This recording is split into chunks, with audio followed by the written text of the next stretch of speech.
Hi, everyone, and welcome to our Zoom retreat on the Gospels of Thomas and Mary Magdalene and Philip.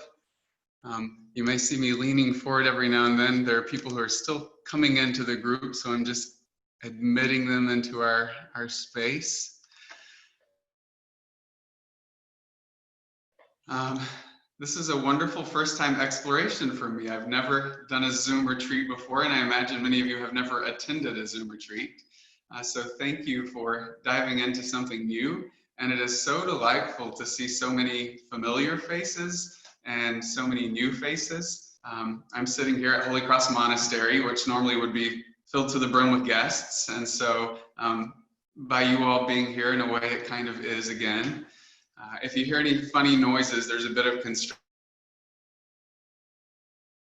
work afoot at the monastery, so that might break in now and then. And I'll say before we dive into any teaching material, just a few practical logistical things. The plan for the next 3 days, we'll have 2 sessions a day. We'll gather at 10 in the morning and then have a lunch break and gather again at 2 in the afternoon. So the sessions won't be repeat sessions, it'll be continuous teaching. So as much as you're able, you'll want to join in all of the sessions by next week on the website. So up on that, we'll have that up for a little while on the website. So stay tuned for information about that. And the plan is for today to spend some time really anchoring ourselves in the background against which these Gospels make sense, what I'm calling wisdom Gospels. And so we'll want to spend some time today anchoring Jesus within the wider wisdom context and understanding. And I'll say a bit about what that means, what I mean by that. And I want to particularly explore Jesus as a master of wisdom and a master of the heart, a master of awakening and transforming hearts. So a lot of our work today is going to be just setting the stage with that material. And then we'll start going one by one into these Gospels, and beginning with Thomas, Mary Magdalene, and then ending on our last day with the Gospel of Philip. So what I want to do today is set the stage by looking at well, a few different threads, and you'll see what they are as we go along. But before we do anything, I want to just give ourselves a chance to settle into this collective virtual space that we're sharing, to take a few breaths together. And I'll start a simple chant, and I invite you, if you feel moved and comfortable, to join your voice to mine where you are, or just to receive the resonance of that chant. So let's first just begin by bringing our finest attention to the gift of our breath.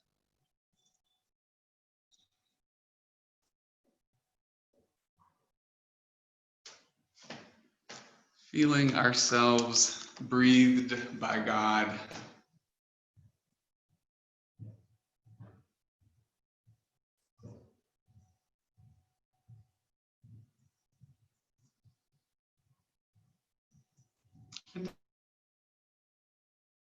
As you're able, allowing a little attention to settle into the space of your heart, which we'll explore a lot more this afternoon, but let your awareness drop down into your chest, into your breath, into your heart space.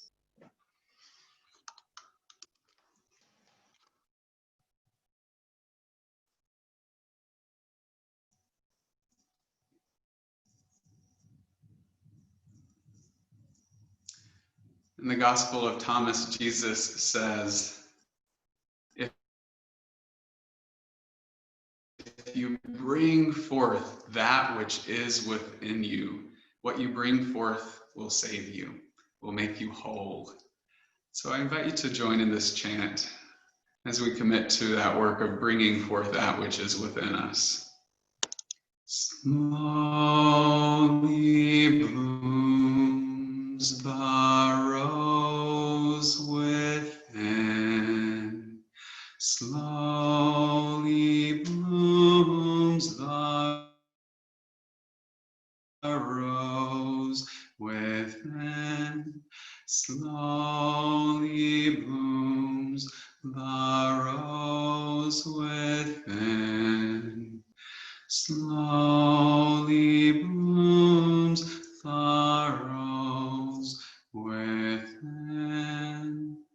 Slowly blooms the rose within. Slowly blooms the rose within. Slowly blooms the rose within. Slowly blooms the rose within.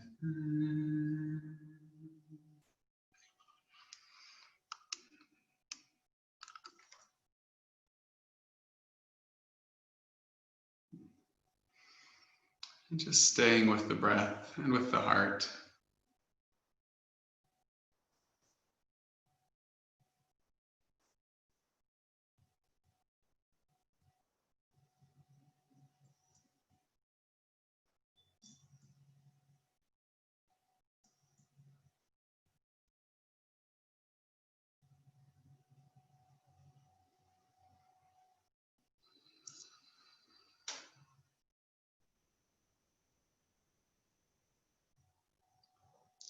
And so again, welcome. Welcome into this collective heart we are growing together. And I want to acknowledge, I just noticed the notes on the side that there are some sound issues for some of you. Has that improved at all? I don't know that there's anything I can do from my end. It could potentially be my internet connection or yours, but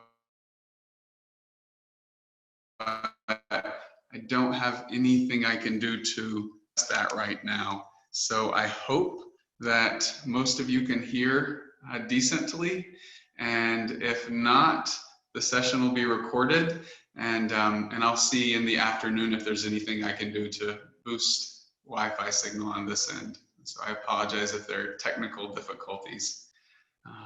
So what I want to do now is just to, again, set the backdrop for engaging these Gospels. And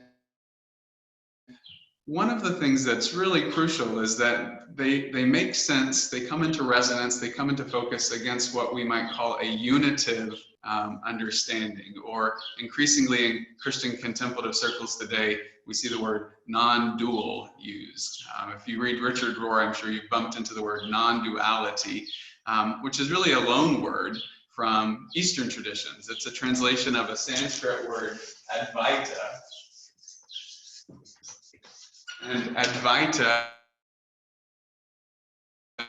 I don't know that you can see my board there, but Advaita is two words in Sanskrit, Dvaita, which means two, and A, which means not two, non-dual. And so it says that at the deepest heart of things, there is a oneness.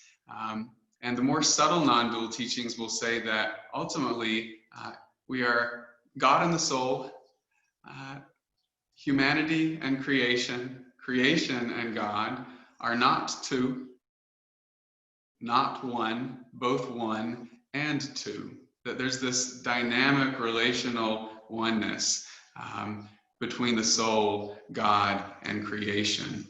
And these Gospels that we'll look at, that is the understanding they're working out of. That there's a fundamental unity that we can awaken to, and that we can see and know through what these traditions call the eye of the heart. That the heart has the capacity to see from oneness and wholeness. The more classical Christian word for this is simply unitive. The unitive path. And classical mysticism has said that the Christian journey moves through stages. And today we might see it more as a spiral, and we come back around to these stages again and again. But it said we move through the purgative stage, where we're purging and purifying ourselves, the illuminative, the enlightening phase, and then finally the unitive, where we walk and live from that deep oneness. And so this unitive vision, it's part of the classical Christian roadmap of Orthodox mystical teaching, but we've not always held it as. I'm seeing a note from someone that they're not getting any audio at all. One thing I've found helpful is sometimes if you have earbuds, you can plug those in, and that might make a difference if it's not coming through clearly on your computer. So you might give that a try. But this unitive vision, we see it in a lot of our great classical mystics. Saint John of the Cross, he said that the center of the soul is God. Saint Catherine of Genoa said, "My deepest me is God."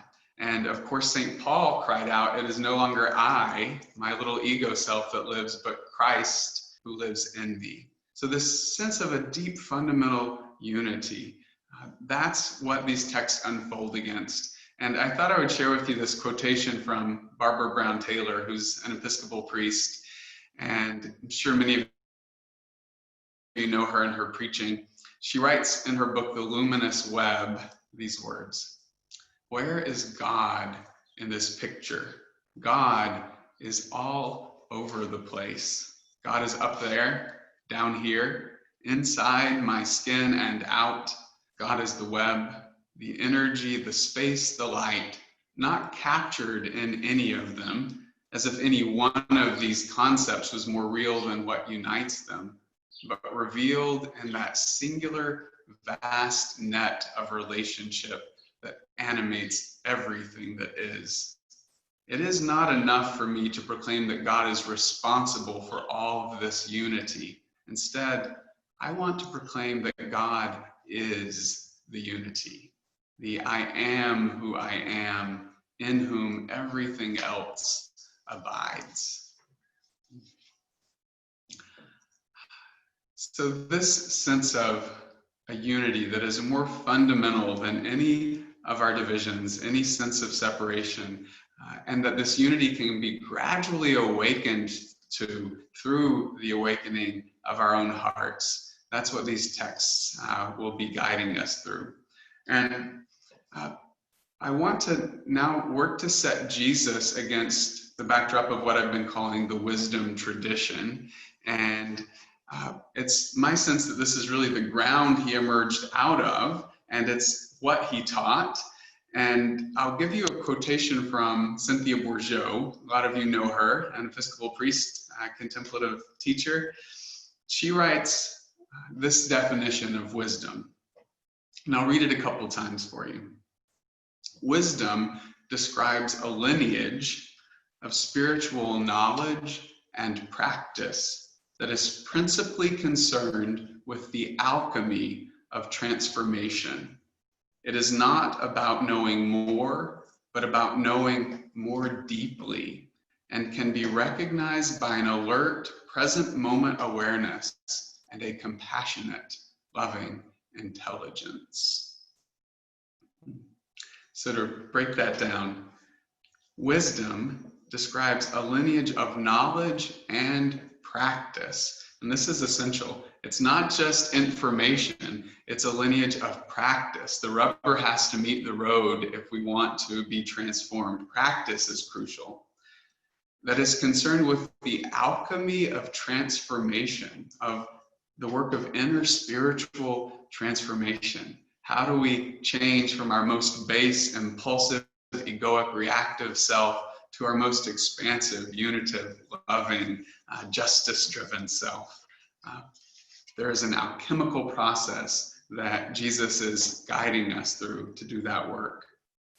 It's not about knowing more, as in knowing more facts and figures and ideas in our heads, which is often what we do in the seminary training world. We dump a lot of church history into our heads and a lot of systematic theology, which is well and good. But she says wisdom isn't about knowing more ideas, but about knowing more deeply, knowing with more of ourself, more of our being online in the process. And it's characterized by an alert, present moment awareness. Here we are in this moment. and by a compassionate or a loving intelligence. And this to me seems crucial, that intelligence, that love, that compassion is an intelligence. We tend to think of love just as a mushy-gushy feeling state, but here we're being told that love is an intelligence. And I would say that when we know our oneness, when we know that you and I are one, when we know that all of us and the earth are one, when we know that creation and God are deeply united, when we know that oneness with a deep felt sense, not just as an idea in our head, that knowing is called love. Love is what flows from that knowing. And Cynthia says that the spiritual practices of attention and surrender are the riverbanks between which wisdom flows.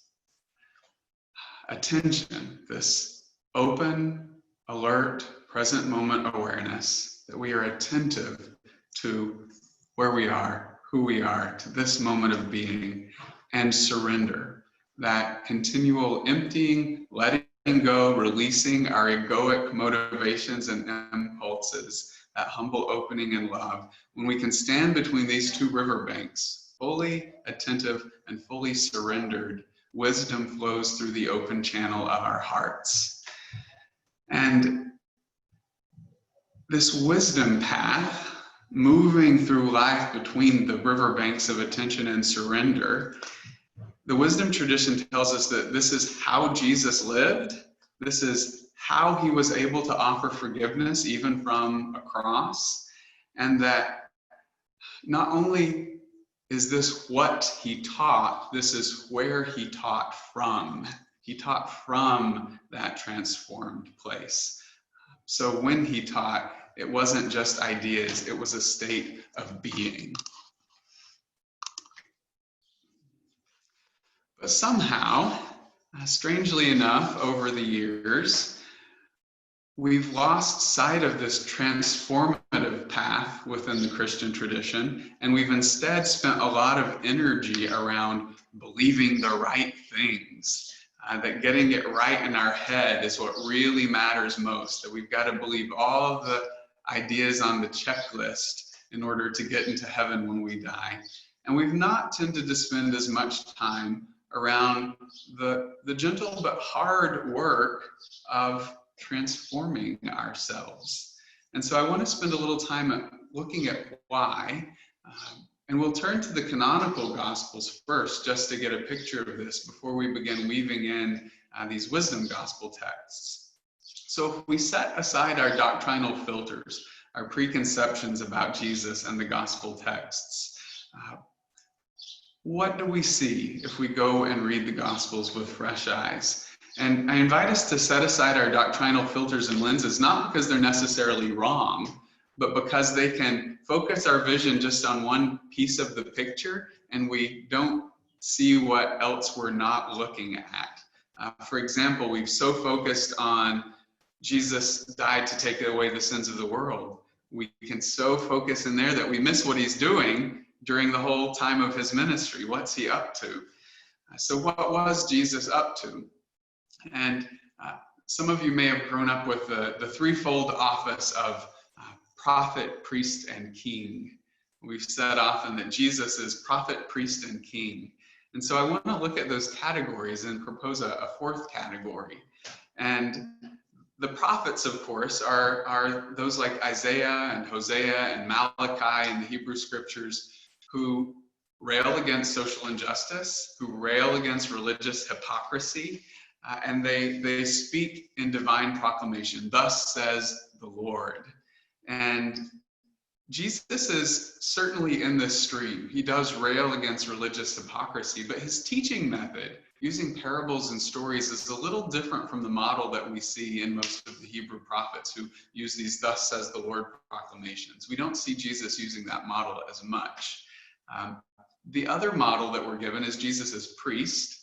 And of course, the priests in Jesus' time, they were the institutional elite. They served the institutional temple complex. They offered sacrifices to mediate between God and the people.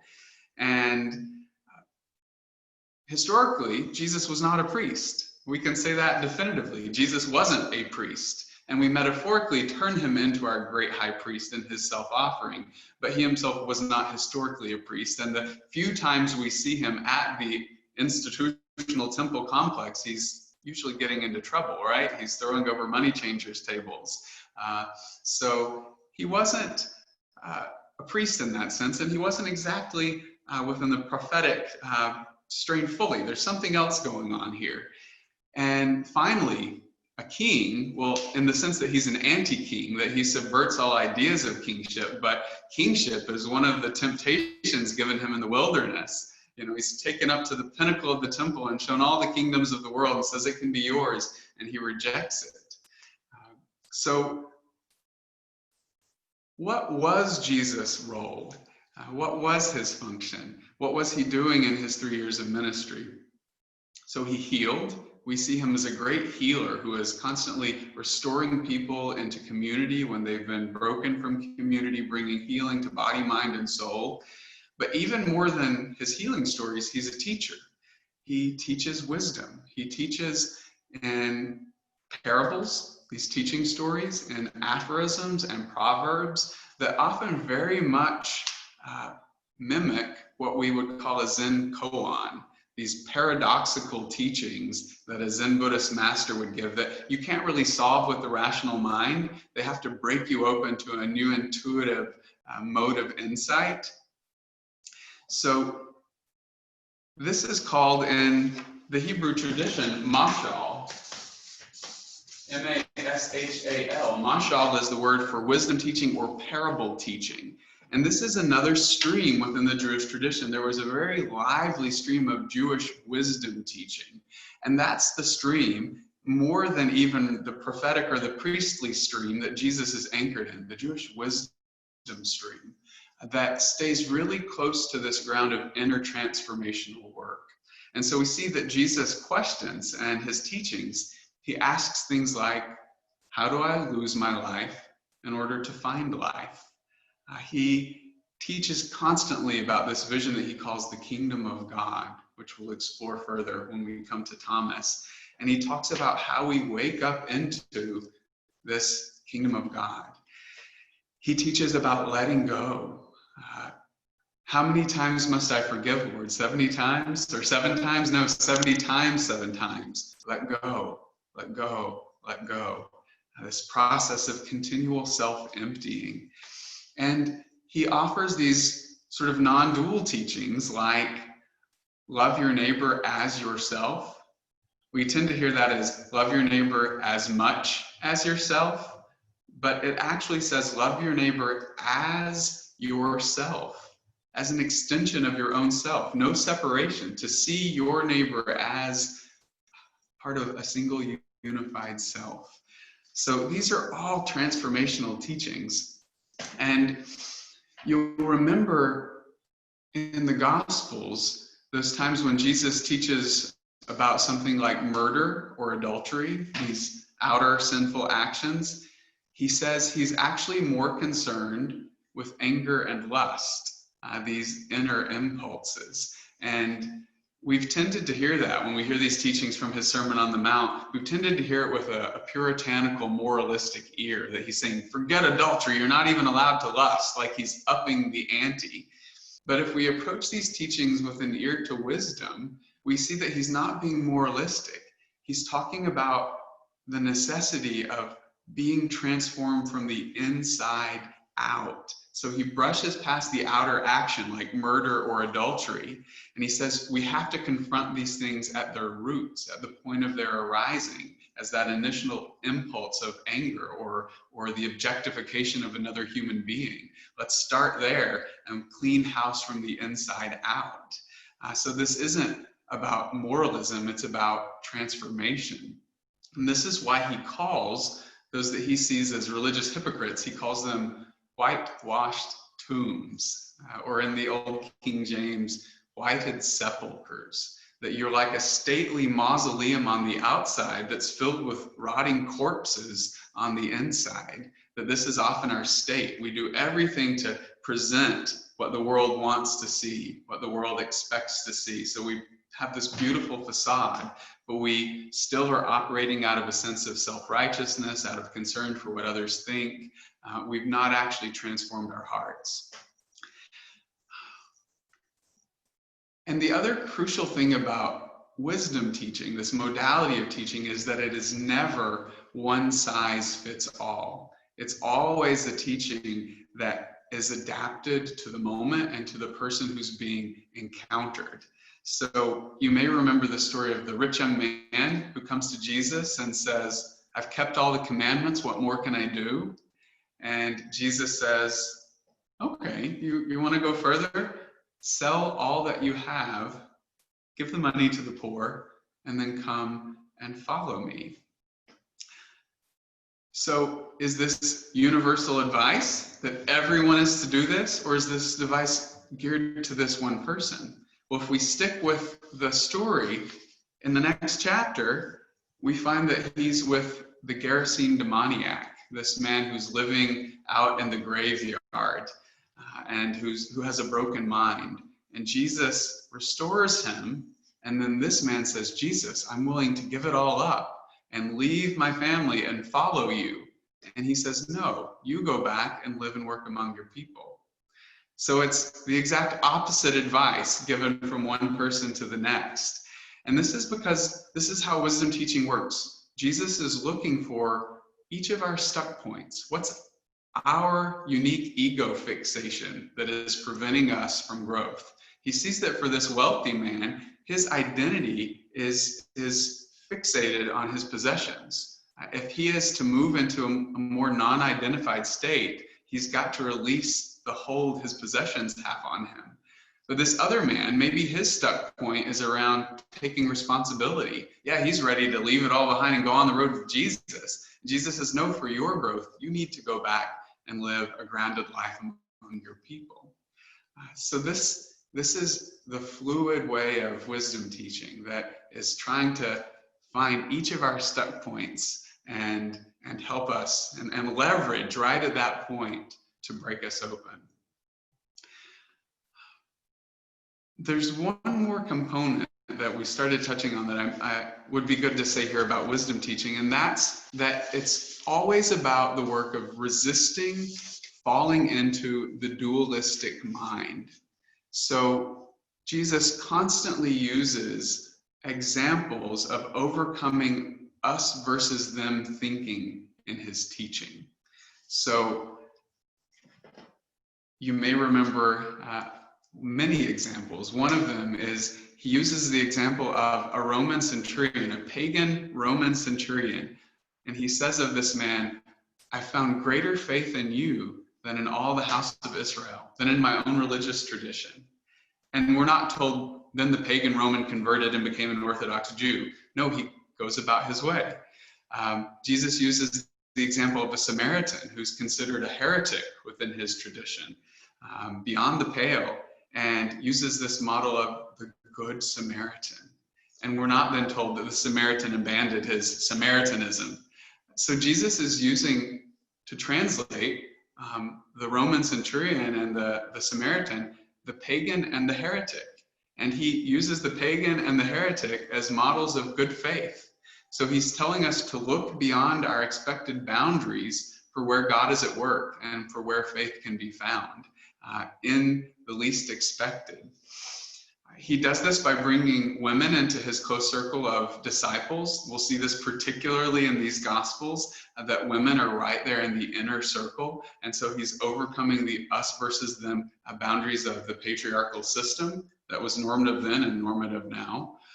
And he does this in another wonderful teaching where I think it's James and John come running up to him. They've been out on a mission. They come back and say, Jesus, we just ran into this guy down the road who is healing people and casting out demons in your name. And he's not in our club. He's not on our team. Do you want us to smite him? Do you want us to call down fire on him?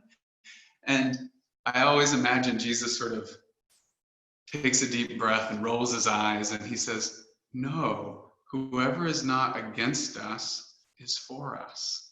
We're in this together. You know, if we were to translate this into our inter-spiritual, inter-religious reality today, Jesus, there were some Buddhists and Muslims doing good work. Should we smite them? No, whoever's not against us is for us. We're working together. So he holds this refusal to other, to create an other, an oppositional other, even down to the point of his death. The prayer he prays on the night before he dies is, may they all be one as you and I are one. And then he holds that oneness down to his dying breath. He says, forgive them, for they know not what they are doing. He will not create an other or an enemy, even of his murderers, as he dies. He holds the oneness. He breathes forgiveness. So this is essential to his wisdom teaching. How do we resist the impulse to fall into the dualistic mind that creates an other and an enemy? Which is really important for us in the world today and in the moment that we're living through. How do we begin to see from this deeper unity? So this kind of teaching that Jesus is up to, liberating us from our egos so that we can awaken into the divine realm, into the kingdom of God, we'll see how this becomes even more focused in the Gospel of Thomas and these other texts. But this work, this alchemical, transformative inner work, has always been the purview of what we call the contemplative path. Contemplative practice is essentially about how we create and cultivate and maintain enough inner spaciousness that we avoid falling into reactivity, defensiveness, and othering. Contemplative practice is about rewiring our minds, our impulses, away from old patterns and habits and conditioning, and creating more room for love and patience and compassion within ourselves. Most of the time, we're so tightly fused to this little reactive ego self that we don't consciously act or choose, we unconsciously react. But Jesus is inviting us to find enough space that we can choose for love, consciously and intentionally. And we'll look later at some of what neuroscience is telling us about how contemplative practice affects our brain. But we know that Jesus himself cultivated a regular contemplative practice and rhythm in his own life and ministry. And how do we know that? Because the Gospels tell us that he did. The Gospel of Mark records Jesus' practice like this. He writes, early in the morning, while it was still dark, Jesus got up and went to a quiet place, and there he prayed. This is a regular practice for Jesus. Early in the morning, before the hustle and the bustle of the day begins, before you're roped into being pulled this way and that, he got up early, centered himself in God, and then engaged the day out of that grounding, that silence, and that centering. And he does this again and again, one as a personal daily practice, a morning practice. And I talked to my friend Rabbi Jonathan in Woodstock about this, and he said, oh yes, this was very much mystical Jewish practice, to have this period of deep grounding in God in the morning. So Jesus is not unique in this. He's rooted in Jewish mystical practice in this contemplative work. We also see him embodying this in his ministry. So whenever he gets exhausted and drained from ministry, what does he do? He says, let us go alone to a quiet place. He says, let's get into the boat and go to the other side of the lake. So we see him inviting the disciples to retreat, to recharge, to recenter. But importantly, those times of retreat are never about escape from the world. They're about preparing to more fully enter the world. Contemplative practice is not escape, it's preparation to enter more fully and freely the needs of the moment, the needs of the world as they arise. And so he really is modeling for us what today we might call the contemplative activist, the one who is grounded in contemplation and engaged in the transformation of the world. One of my good friends, she identifies herself as a Buddhist Christian. And she says that for her, Christian is the noun and Buddhist is the adjective. And she says that the reason she's a Buddhist Christian is because Jesus tells her to love her neighbor, and the Buddha tells her how to love her neighbor. Buddhism offered her clear teachings on inner transformation and contemplative practice that allowed her to actually embody what Jesus called her to. And it's precisely that how piece, how do we do this, how do we live this, that we've largely lost sight of in a good swath of the Christian tradition, particularly in the Western world. But it's not because it was never there. And as I'm arguing now, it was actually the primary work Jesus was up to in his own ministry. And as you all know, there's been an amazing amount of work over the past 50 years to recover and renew the Christian contemplative tradition, to put practice back on the roadmap and back at the center. And voices like Thomas Merton, Thomas Keating, Beatrice Brutto, Cynthia Bourgeault, these amazing souls have really been doing the work to reconnect those dots. And the Gospel of Thomas, for me, is one of the texts that helps with that connecting of the dots. It's a text that really puts the how piece back on the map and gives us a guide to the inner transformational teachings of Jesus. So to shift gears slightly, and then we'll come around to contemplative practice itself, how did we go wrong? If Jesus was so clearly teaching a path of transformation, a path of inner awakening, if we see these dots in the gospel texts, and then certainly in the writings of the desert mothers and fathers in the centuries directly after Jesus, what happened? There are a few key moments to remember in history, and the big one is that in the 4th century, you all know what happened. Christianity linked up with, got in bed with, empire. The Roman Emperor Constantine made Christianity the official state religion, which sounds like good news because Christians are no longer going to be persecuted, but it meant that overnight everyone was expected to convert.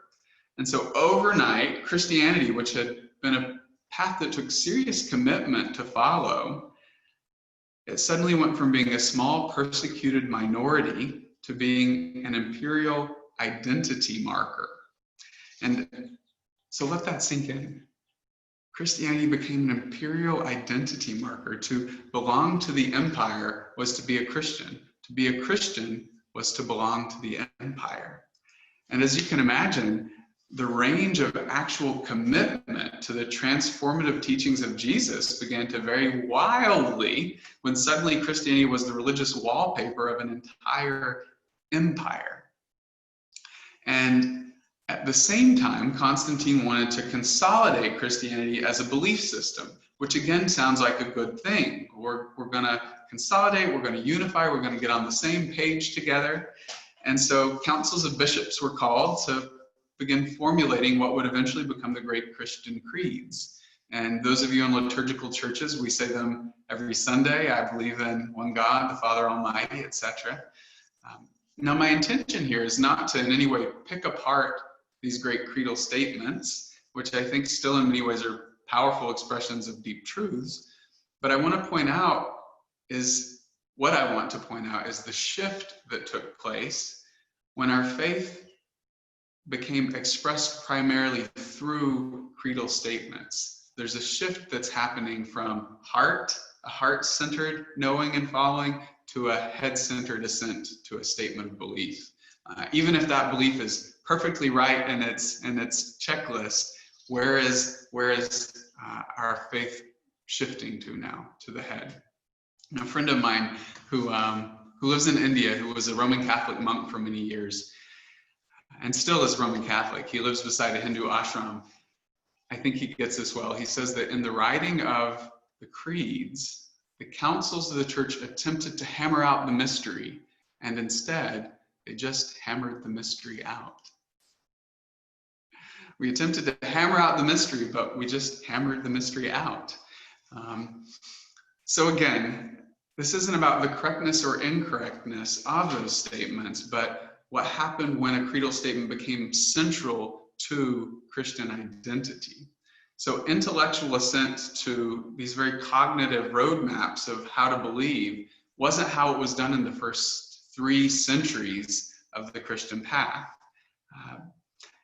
And it wasn't how it was done when Christians began reacting against empire and began moving out into the deserts to form the first monastic communities. So there's a distinction here that I found very helpful, and I think I heard this first from Marcus Borg. Some of you know him, a historical Jesus scholar. He says that the shift that happened was from believing in to believing that. He says you can imagine this difference. I can say, I believe that George Washington was the first president of the United States. I believe that. His face is on my dollar bill. I can't prove it, but I believe it. Believing that George Washington was the first president, how does that change my life? How does that make me more loving, more compassionate? It doesn't. It's just something I believe. If I say, I believe in Dr. Martin Luther King Jr., that's something altogether different. To believe in Dr. King is to throw myself into his vision of healing and reconciliation and transformation. So he says that in the 4th, 3rd, 4th, 5th centuries, the shift began happening where we moved more and more from believing in Jesus to believing that Jesus. Well, I believe that he was the Son of God. I believe that he died for my sins. These may be good beliefs, but do they transform you? So how do we shift back to believing in Jesus? In the early centuries, and even in the early writing of the creeds, I believe credo, the word credo, is connected to the Greek word cardia, for heart. I give my heart to. To believe was to be loved, to give one's heart to. But more and more it has come to mean to give one's mind to. And we know that the mind is much less transformative than the heart. So when Christianity became a Roman imperial identity marker, and a marker that was rooted primarily in intellectual assent to creedal statements, things begin to look really different. And Christianity starts to look less like a path and more like a label, more like an identity, more like an in club that you can be in or outside of. And another point that's important here, and that will tie into the conversation around the Gospel of Thomas, is the context of persecution and martyrdom that the early church almost immediately finds itself in. So as you read the Gospels, we've said, we see how Jesus is telling us to resist falling into us versus them, to resist this dualistic tendency. But the context of persecution that the early church found itself in brought us versus them thinking into Christian consciousness with full force.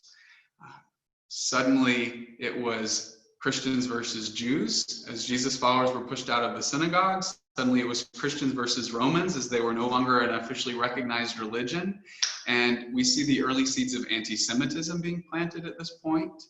And more what Jesus brought as a path of transformation becomes an identity marker that can be opposed to other identity markers.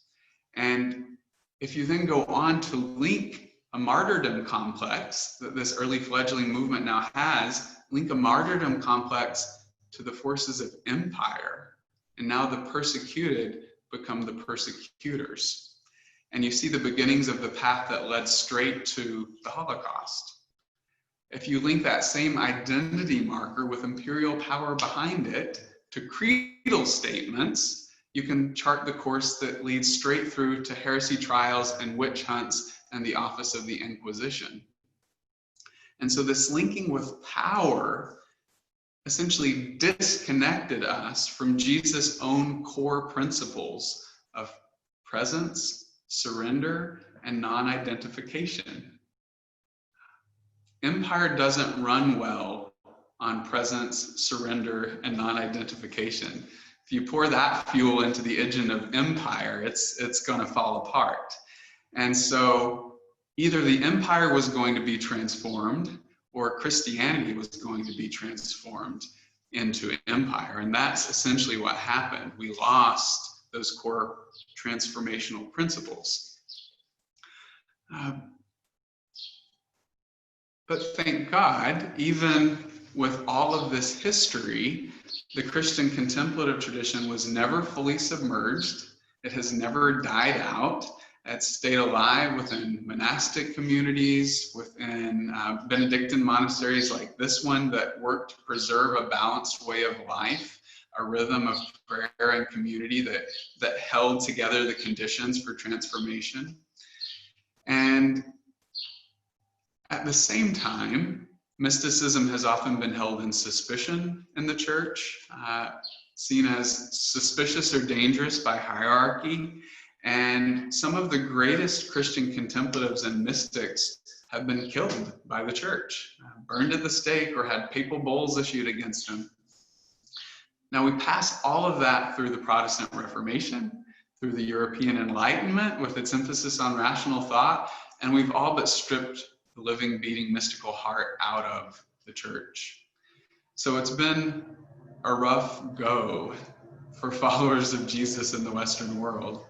But the wonderful thing about this moment that all of us are living in, all of us gathered here on this virtual screen, is that we see the whole edifice of Western Christendom crumbling and collapsing all around us. And you know, those of us who wear plastic collars and serve the institution, we can get nervous about this, and we have voices saying, you know, the church is dying, like Chicken Little, the sky is falling, the church is dying. And I think we have to shift away from the fear of that reality and actually see it as an incredibly hopeful moment, because what's dying isn't the teachings of Jesus. Instead, Christianity is beginning to lose its hold as the dominant cultural identity marker. And as that happens, we can begin to rediscover it as a path of transformation and practice. Rediscover it as what Jesus always intended it to be. And so we're in a moment where we're getting to find the warm coals burning beneath the rubble of the collapsing institution, and we can gather in little circles like this one and breathe on those coals until they catch into a blazing fire. We'll see in the Gospel of Thomas, Jesus said, "Look, I have come to cast fire upon the earth, and I am guarding it carefully until it blazes." So perhaps we're at a moment where we can fan those coals and that fire can catch flame and turn into a blaze. So this background, I want us to hold this as we move to Thomas and Mary Magdalene and Philip, because this is what we need for those texts to make sense, because those texts never left those transformative unitive waters. That's what those texts swam in all along. And those texts stayed connected to the heart. Belief was always a thing of the heart. And what we'll do in our afternoon session is actually begin working with the heart, as these early desert mothers and fathers did, and then we'll take that into some initial time with Thomas. So let's right now just take a moment to take a breath together.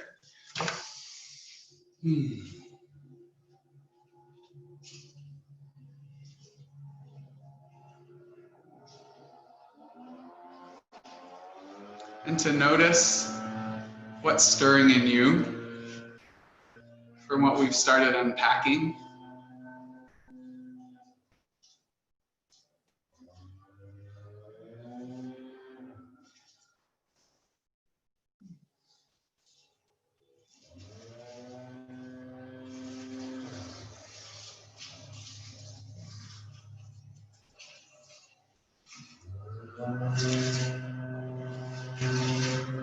And to come back to that simple chant that we opened with. Remembering that the rose that Jesus has planted in the heart of the earth is still slowly opening within our hearts and within the world.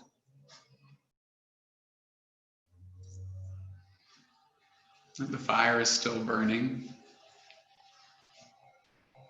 And let us pray together.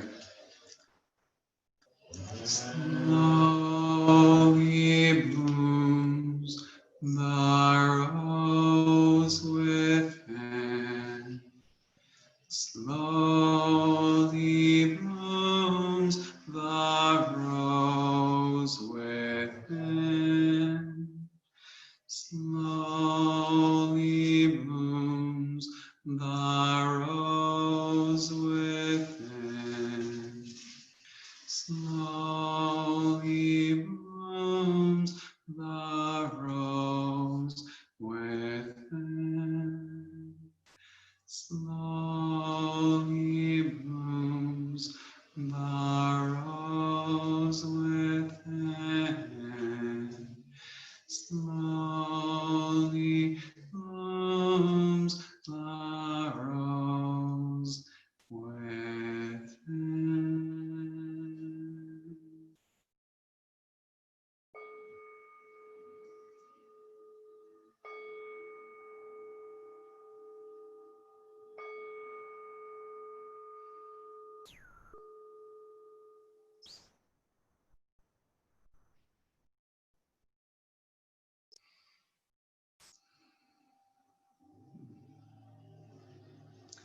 So we'll begin opening gently our circle now, and we can have some conversation or receive any questions.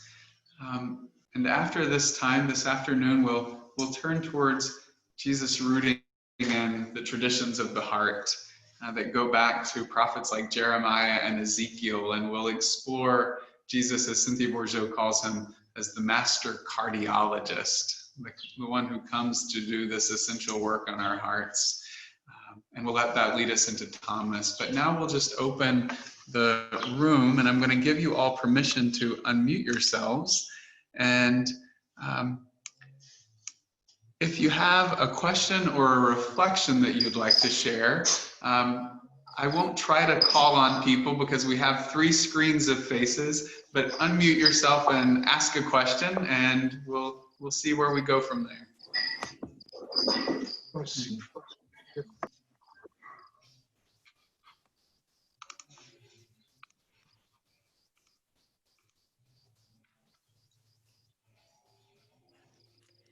Is there Matthew, any? Yes. what was the quote again from your priest friend in India about the mystery?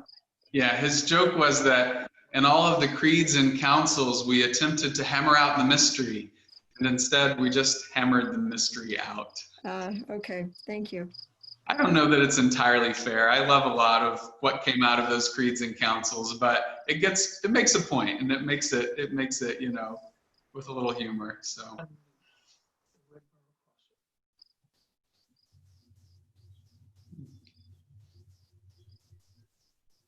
How does reframing Jesus within? Father Wright, did you set it taping this so we can listen again?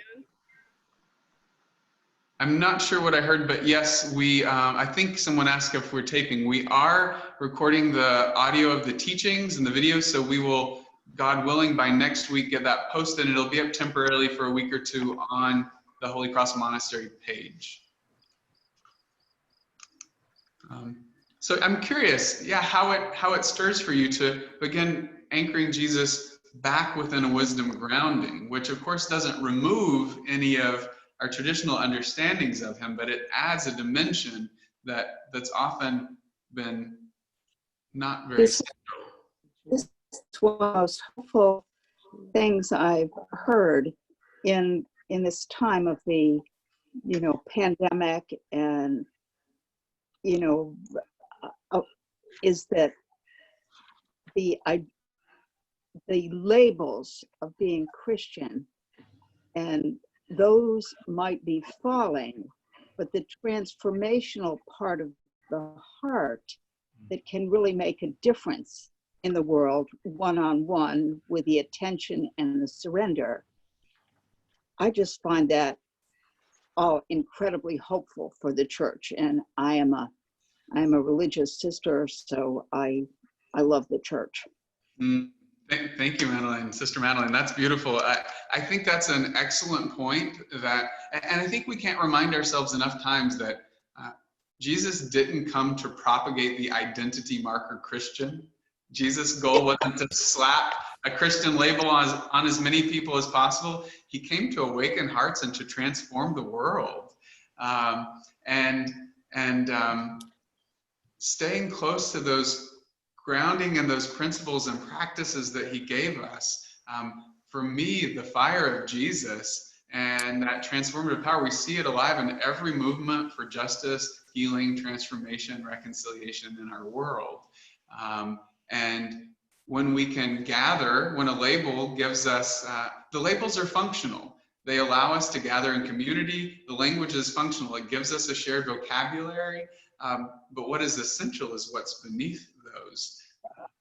We don't need to abandon the labels or the institutions. They're there to serve that essential function. And thank God they're there. But often the institutional ego takes over and we lose the grounding principles. So yeah, so thank you for that point.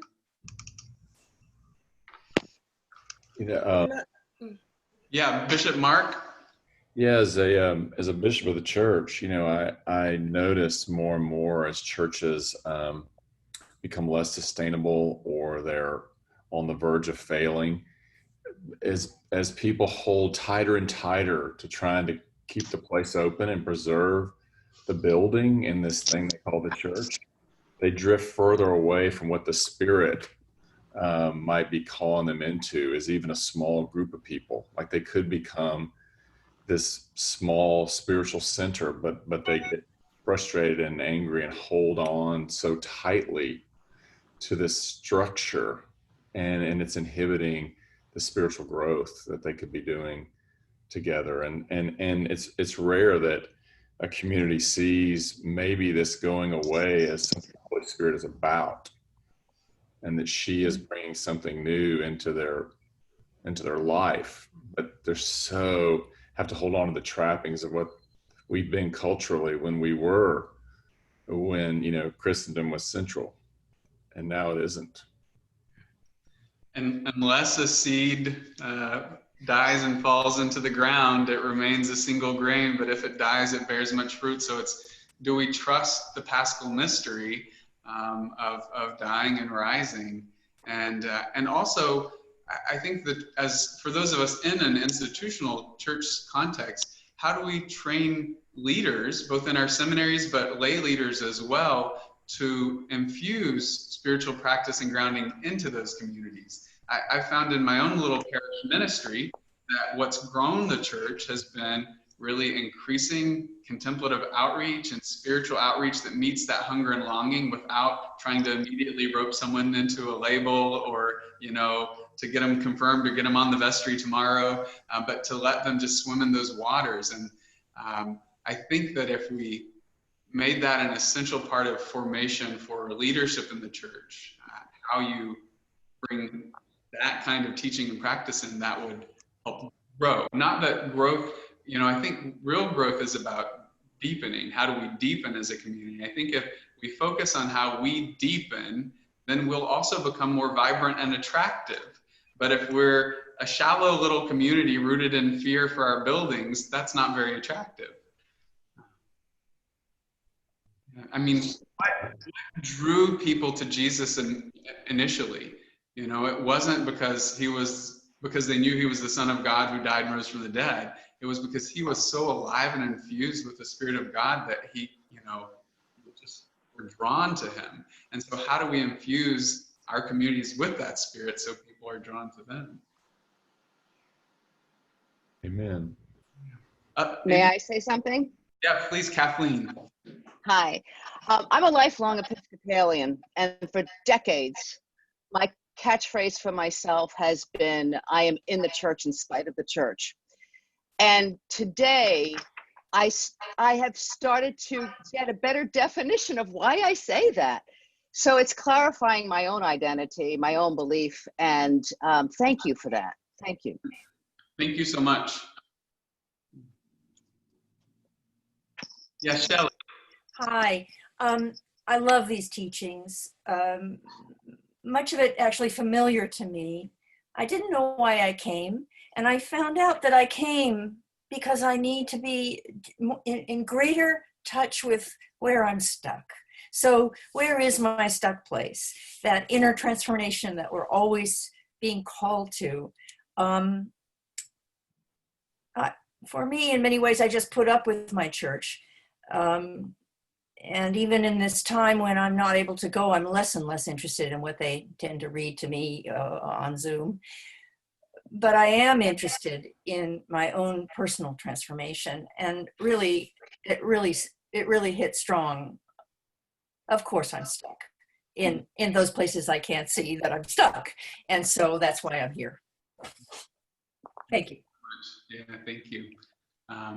Yes, I love seeing that in Jesus, that he goes right for the stuck point, and it's good for us to ask what is our stuck point. And what if it was a religious leader came to Jesus and said, I've kept all the commandments, what much more must I do? And he said, sell your buildings and give them to the soup kitchen or whatever, and to the homeless shelter, and then come and follow me. Like, and the rich young man went away grieving because he had many possessions, and is that what we would do? Well, so yes, a good question for each of us. What is the point that we stick around? Any others? Yeah, Marilyn. Yeah, I might just say that the reason that I'm here this morning, I've read Cynthia Bourgeault for a long time, and I was really excited to see this because that you're offering this, because I'm actually beginning to teach the Gospel of Thomas next week in our very traditional Methodist church, and it's totally radical, and it's going to be very deep waters. I'm also an artist, so I'm drawn to these things. I happened into the church. I wasn't born into it there because of my granddaughter, but I'm bringing this new element, so I'm very appreciative. I mean, it's certainly a gift of God that you're presenting these seminars this very week before I begin to address this, because it is totally, for most of our traditional parishioners, they're good-hearted, well-meaning, they want to do the right thing, but very, very traditional, and this is foreign territory. So thank you so much. That's why I'm here and listening. Very helpful verbiage for me. It's exciting to hear that you're going to start a Thomas study. I'm looking forward when we actually get into that text, because I want to look at how we can explore and study texts like that without setting them up in opposition to the canon or making them thing or anything like that. So yeah, I don't want to alienate my people. We're very fond of each other. Thank you. Yeah, thank you, Marilyn. Yeah, thank you for sharing that. Hi, Matthew. Hey, Benjamin. I don't have video. No worries. It sounds like being in our own wisdom circle that we've had here for the past 3 years. So I just wanted to offer an encouragement. I'm also an Episcopal priest, but I'm in a large church, and it's really worked. So part of the DNA was a little bit of Richard Rohr was already here way before I got here. So I've just been trying to amplify the voice with Cynthia and a lot of these texts. And I find so much seeking with people who really are craving this. And so it's been incredibly positive. It's influenced the preaching of the other clergy. And I've seen the ripple effects and the growth and the fire growing. So thank you for your work. It is possible within the institution. I felt particularly called to this before I went to seminary. All my friends told me, leave the church. Your idea is too idealistic. That wisdom can work within the institution. I was like, you know what? I'm committed to this vision and to this call, and it is possible. So I just offer that as encouragement to all of you who are trying to do that in your own context. Thank you so much, Benjamin. Yeah, and I second that it is possible to see a parish setting be infused with this kind of spirituality, really vibrant because of it. And I think there is, I think each of us has to just discern where we're called to serve along the river. And we need people who are willing to be in the institutions, working to stretch and expand and evolve them, and also to carry their treasures forward. There are treasures in those institutions we don't want to lose. But then we also need people who are working on the outside of the traditions, creating integral spiritual spaces for people who have been so burned by institutional religion that they just can't go back there. And then we need people who are bridges between those two worlds, you know, who are really carrying treasures back and forth. And I don't think there's a right or wrong. It's just, where are each of us called to stand? So yeah, blessings to each of us as we figure out where we're called to plant ourselves. Any other thoughts? Yeah, Ingrid. I was so drawn to the title of this workshop, and when I saw, you know, the Enter the Bridal Chamber of the Heart, I was like, oh my God, I'm taking that workshop, because to me, I'm actually born Jewish, and I practice Hindu practices just as my way now that I have found. But I've always been so curious, like, to find that place in the heart where really you strip away all those labels and that there is that unity within the heart. And I see a lot of symbolism, mystical symbolism in Christianity and in Christian art with Jesus's heart. And it's like, I want so badly to learn, because I know in my mind and heart that there is more to Christianity than I grew up learning about, just because I never had the opportunity to really learn, you know. And then being sort of affected by what you're talking about, you know, Christianity is just a label, or the empire, and you know. But then today I really, really, truly saw more, and I'm so hungry for more of this class, about the true teachings of Jesus and how truly universal they are, and of everyone's heart they are. So the class just really affected me at a deep, beautiful, beautiful level. So I wanted to just say thank you so, so much. Thank you so much. And definitely come back this afternoon. We'll be diving right into the heart. So okay. Yeah, I wanted to thank you, Matthew, for bringing. Yeah, can you hear me?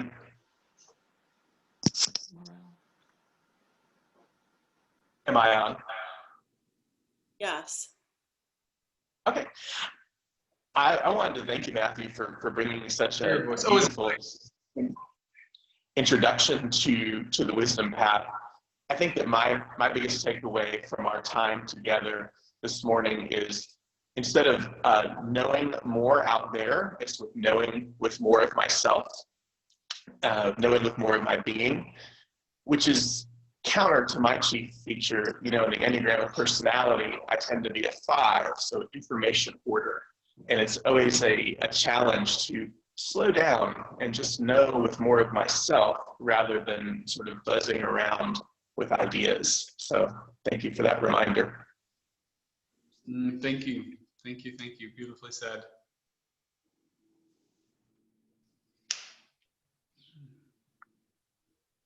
Can you hear me? I liked that I've thought about different pieces as far as the history of it. And what struck me today was how the history of Jesus is like the history of all new things. And that it's just this pendulum that anytime there's a movement, it gets absorbed into empire. And I don't know, I think maybe for the first time I sort of had empathy for those who I often can see as the other, as the empire, and more just to kind of understand the swing of it, of just how history's worked at all levels, and how important it is to do this work, because if there's a whole system of ego, if it doesn't have a second system to come into, why would it leave its system? So this work that we're doing to develop sort of a safety, even to be like, you've learned this whole system and you're doing it really well, you know, that, but there's this other way to do it. But if we don't have people to show it, why would they leave it, you know? So I just liked seeing the whole line of it more clear in my mind. So thank you. Thank you. And I appreciate like being gentle with our egos and not wanting to smash and destroy them, but to say, you know, like, yes, to invite them into learning a new framework might ultimately dissolve them. But yeah, Garrick, I saw you starting to speak as well. Yes, one of the things that has struck me is that the pandemic in itself has taken us to the other side of the lake, taken us into the early morning. And I've been amazed how the shutdown, the solitude has in itself helped strip us from some of the labels that we've attached to other people. And another thing about the pandemic I found is that it's made resources like this available to people kind of free of charge, that's taking them deeper and deeper into the reality of who they are. And that we're not going to come out of it the same way. And so when the churches open up again, I think people are going back with some deeper expectations, and they have been changed by the very pandemic itself. So it's a real Kairos moment, I think, for all of us. That's beautiful and hopeful and challenging, Garrick. That's lovely. Yeah. There's of course something lacking in these kinds of connections. We're not able to feel the same shared resonance when we bring our voices together and chant things like that we can only do in person. And yet it's bringing us together in this expanded way. You know, from all over the world we can gather. So there is something really hopeful, and spiritual communities that once hadn't been very accessible are now like the doors really wide. I've seen teachers from lots of different traditions offering Zoom offerings now. And so, yeah, I love that there's a Kairos moment going on there, Garrick. Thanks for that.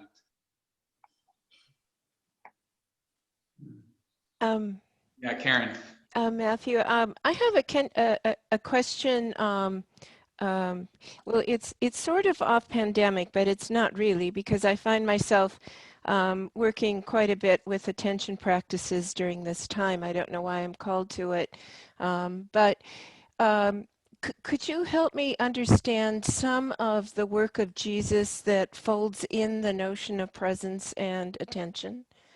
I've been so introduced to it more from a psychological point of view or Gurdjieff, and I haven't yet put together in my mind this notion of attention exercises and Jesus. I'm just not, I don't know, I need a connection, I think. Thank you. Yeah, thank you for that, Karen. So that's really where we're going to go in the afternoon session. We're going to work with attention, what it is to place in the heart, where that comes from in the wider tradition and Jesus' teachings. So that's exactly where we're going to head, and then we'll round that into Thomas. So stay tuned. But you're setting us up for where we need to go. Yeah, Suzanne, you're still muted. Okay, I'm good there. Thank you.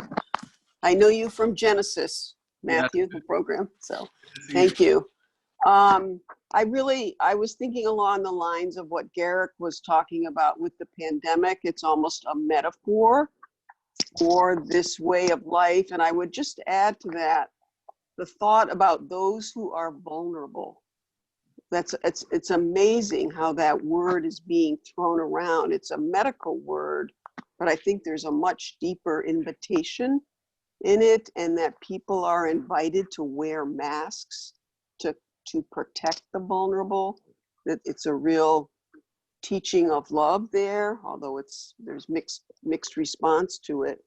But I think about the people who are vulnerable, I being one of them, who probably can't go back to church and can't participate in things in groups for quite a long time, and that is a community of people who are certainly open or might be open to this way of learning and seeing Jesus and taking in this work of the heart. Thank you. Yeah, and it's certainly, I think this cultivating with these ongoing connections will continue, because many of our spiritual communities have expanded now because people have come in through this Zoom doorway, And then when we go back to buildings, are we going to just drop them? So I think we've got to find ways to keep integrating this into our offerings. And you're right. There will be people who will not be coming back to physical spaces for much longer than others. So yeah, there's an invitation in that. And I'll just leave it with what you said, but unless you want to say anything else. Well, I will just say one thing. I had started before the pandemic a group at my church. It actually grew out of people experiencing an Ignatian retreat in everyday life, a 6-week program, and they began to pray more regularly as a result of that. And this was within our Catholic community. And at the end of that, people said, what are we going to do now? And so I have started a little group, what I call Let's Help Each Other Pray. And we're following a book of William Barry and a retreat, and that's sustaining. And then just recently, I began to offer one morning a week through Zoom, a time when we meet for contemplative prayer from 7:30 to 8. And that growth has felt good, and introducing folks to this way of prayer. And I'm thinking, as I'm listening to you this morning, more teaching around the wisdom Jesus, I think, could be invited in there. Thank you. Yeah, and thank you for the good work you're doing. This wonderful comment from Claire. She said, I'm so conscious of how the masks make us rely on people's eyes. It reminds me of the loving gaze I've been in the tradition. That we really have the eyes to connect with now. You know, we can't count on smiles, etc. And there is this sense in some of the mystical traditions and in the Sufi tradition that we carry within our eyes the light of every gaze we've ever received. You know, that there's something transmitted in the gaze. And, you know, the gaze of all of our teachers is now within the light within our eyes. So, yeah, thanks for bringing that in, Claire. That might be an invitation for us all to really notice the beauty of the eyes of all those we meet, and to consciously, you know, think of what we're transmitting with our gaze. Is our gaze giving love? Is our gaze giving presence? Yeah, beautiful. Well, we'll start wrapping up. If there are any other comments, we'll invite those. We'll start winding down, and we'll come back at 2, and we'll begin really opening up what the tradition has to say about the heart, because we'll need that to go into the text themselves. Angel, did you have a comment? Just a quick one. Thank you so much. Just beautifully presented, and thank everyone for your comments. Just recently, I've been, I'd say, dabbling in some Jewish midrash studies. And when we started talking about the stuckness, and also the lady that said, I came here to find out where I was stuck, the primacy of that stuckness actually from the Genesis, and the idea of goodness and Tov. And Tov is the goodness of God's creation, and Ra is whatever blocks Tov. And that's at the very heart and essence of the whole tradition. And I hadn't put that stuckness and finding and eliminating the Ra so that the Tov could flow as so really, thank you. It was huge insight this morning. Really huge. Thank you. Beautiful, thank you. Yeah, if you don't know, Tov is in Hebrew, in Genesis, and God saw that it was good. Tov. And indeed it was very good, very Tov. So yeah. All right, any final word, and then we'll sign off. Yeah, I'd like to say something real quick. Please. Talking about the pandemic and all the changes, and this is real quickly just about also the Black Lives Matter movement, the marches, etc., which is tied into that, I think, in lots of ways. But I have also seen, as much as I'm believe me, I'm there with all that. But I've seen it take a little turn to us versus them from the side that I agree with to a point which is detrimental. It's just so easy to do, to not blame the individuals who do it and the system itself, but to start blaming all police, to start blaming all everything. And I see this on Facebook a lot. It really is disturbing to me because we're doing the same things that we claim to dislike. You know, I see it all the time. And a lot of what you've said today just reminded me of that, you know, we really have to watch ourselves and keep that heart-centered thing going because it's so easy to lose it, you know, in our righteousness. That's all. Thank you. Yeah, thank you. It is crucial. I think, you know, Jesus says to be wise as serpents and innocent as doves, and we want to see the systemic sources of oppression and injustice. We want to see them clearly. We want to name them explicitly. And we want to stand as we work for transformation, grounded deeply in our own unitive and open heart. And it's very easy for our activism to come from a very dualistic, angry place. And of course, rightfully are we angry, but we need to take the energy of our anger. You know, often we see anger as a negative emotion that we need to stamp out or ignore. Well, no, it's information and energy that's there to tell us something important that we need to know.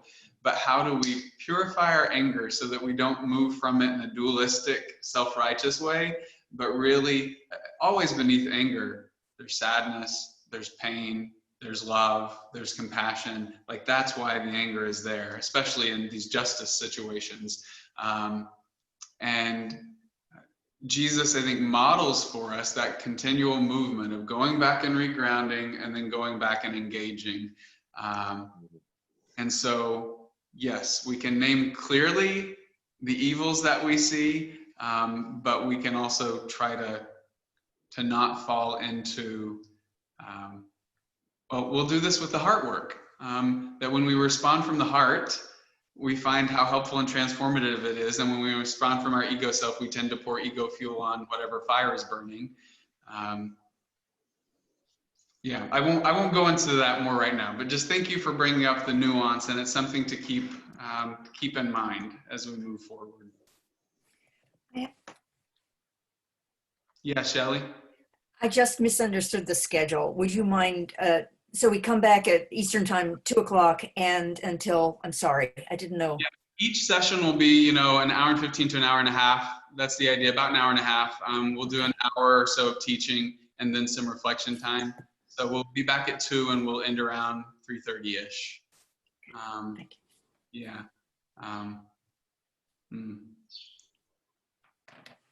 And maybe I want to say something. I just don't want to dismiss the profound anger that is being felt right now. And I want to be able to hold that anger within my love and within my compassion and within my understanding. Because it's one thing to say from a place of privilege that we shouldn't act out of anger. And unfortunately, sometimes even space for contemplative life is a privilege. Sometimes life is, you know, you're living to stay alive, and you don't even have spaciousness to cultivate the kind of grounding that we're talking about. And so when people lash out in anger and rage because they've been oppressed, I don't want to also judge that from a dualistic place, that is immature or, you know, yeah, anyway, I just don't want to fall into that. I want to be very careful around that right now. And yes, we all are called to use skillful means as much as we can in how we engage, but how do we hold all of it in the wholeness that's unfolding? So, all right, Becky, and then we'll give you the last word.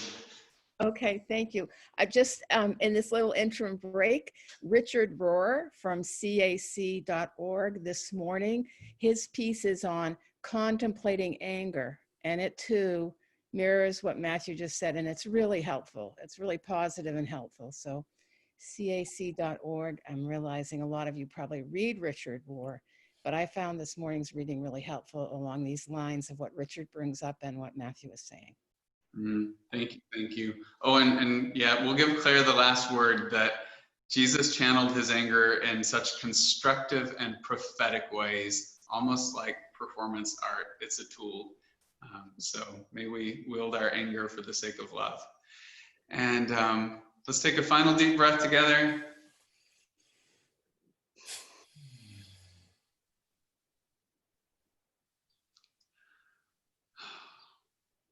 Slowly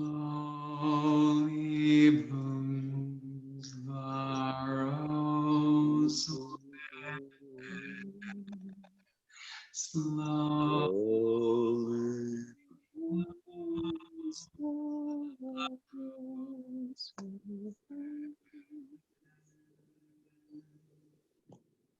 Amen. Amen. Beloved faces, beloved hearts, and we'll gather back here at 2. See you then, God willing.